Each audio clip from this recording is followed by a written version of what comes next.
They can be ensemble average. Ensemble average means that if you repeat this experiment over and over again, and take the average of this number over many, many experiments samples, it will average to 0. And it turns out that time average is equal to ensemble average if the process is composed. If it's a randomly fluctuation, randomly fluctuating as a function of time because they are uncorrelated, they will time average to 0 also. Okay? And you can also perform many, many experiments and then take the average from the outcome of many, many experiments. Then it's called an ensemble average. And they will also average to 0 because these things will be random phase. You'll be having a random phase that eventually cancels out when you try to average out. Okay?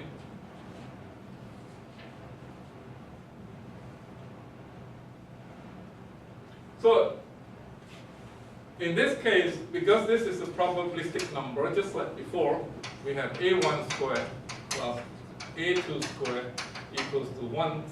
In general, we want the sum of this probability to sum up to 1. Okay, sum up to 1 in order for this number to be a probabilistic interpretation or to have a probabilistic interpretation. In that case, if you were to take the trace of the operator with respect to the density operator that describes the state of the quantum system, you will have, if you substitute this in there, you will have this as your formula. A psi j psi j a. Okay? And this would be your interpretation of this formula. And you know what this is? This is just psi j, a hat psi j. We say that this is equal to that. So you can see that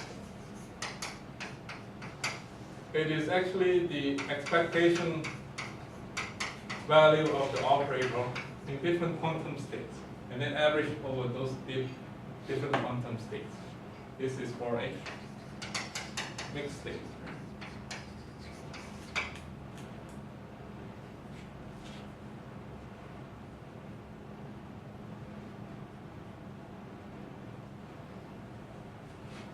As we said before, the trace of an operator is independent of the basis state that you use to describe the quantum system. Say if we were to expand a quantum state in terms of a linear superposition of other quantum states, and if you go through that exercise, you just plug that in and see what we get. We'll find that rho hat, the density operator, if we just plug this into this one over here. Okay, and let's see what we get over here. We'll have this as Pj, sum of n, m, c, n, j, psi n, psi m, c, m, j, complex conjugation. Okay. Let me see if I get that correct. If I plug that in, I should get psi j. I use a different index for the transpose, and then just plug that in. So one is transposed as psi n, the other one is just psi n, so I get sum over n and m. We cannot use the same sum for both of them because they should be independent sums. Okay, so I get that, and then if I manipulate this further, I would have this as being equal to n m psi n psi m. If I take this outside, and then I would have j, pj, cnj, cnj, complex conjugate. Okay. And if you look at this again, then if I were to take the UV matrix element of this, which is defined to be psi U rho hat psi V. Okay, if I define that to be that, then it would just pick out the U and V element of this. This would only be non-zero if psi U is equal to one of those, or if psi n is equal to one of this and psi m is equal to one of that. And finally, you have a whole bunch of direct delta functions over here. You have a whole bunch of chronicle delta functions over here.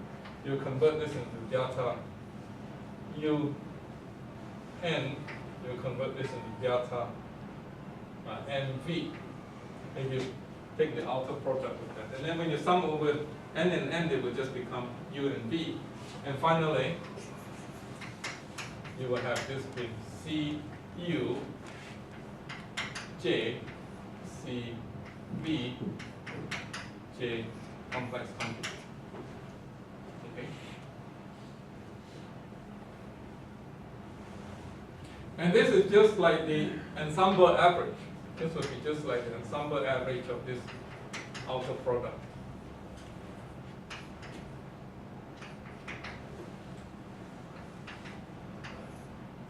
Okay, this would be just the ensemble average of an outer product. So, if you were to pick another basis, the matrix element would just be the ensemble average of the outer product of this matrix vector that you have over here.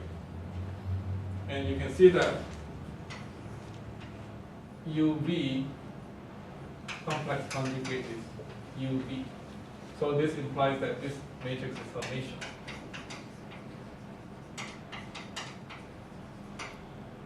Is summation, okay?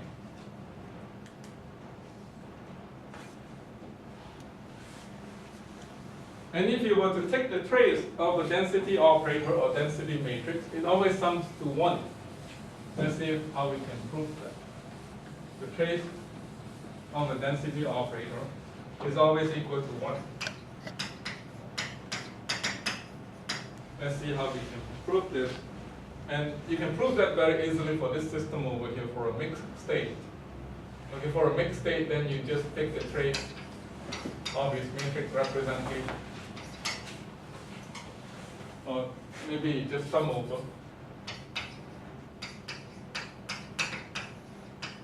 Sum over the diagonal element of that. And then if you sum over the diagonal element of that, and if the diagonal element is given by this thing over here, then if you make U equals V, these two becomes the same. Then what you have is that you have Pj sum over U. Okay, you have the sum over all the U's that you have. And then you will have Cu I, Cu complex conjugate I. And this is just equal to Cu I magnitude squared. Okay? And if sum over all U's, what does it sum to? If C is the expansion coefficient of this state vector, this always normalizes to 1. So sum of the squares of this would normalize to 1 also, right? So this would sum up to 1 also. Okay? So this finally becomes 1, and I will have this being equal to that. And then this must be equal to 1.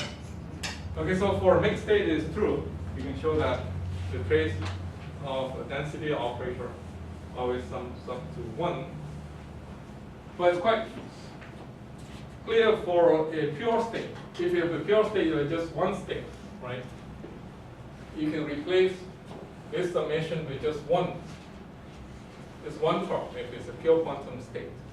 And then you can see that it sums up to 1. So the trace of a density operator is always equal to 1 for pure and mixed state.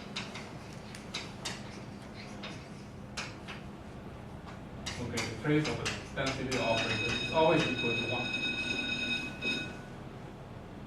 Okay, but the trace of the density operator square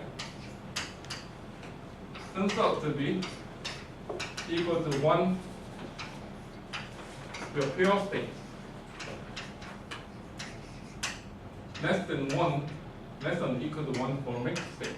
Less than 1 at the same mixed state. Okay, let's see how we can prove that.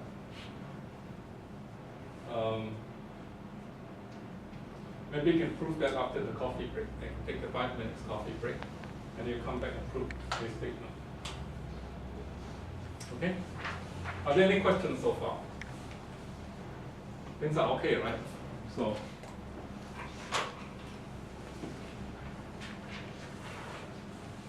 okay, let's take a 5 minutes break.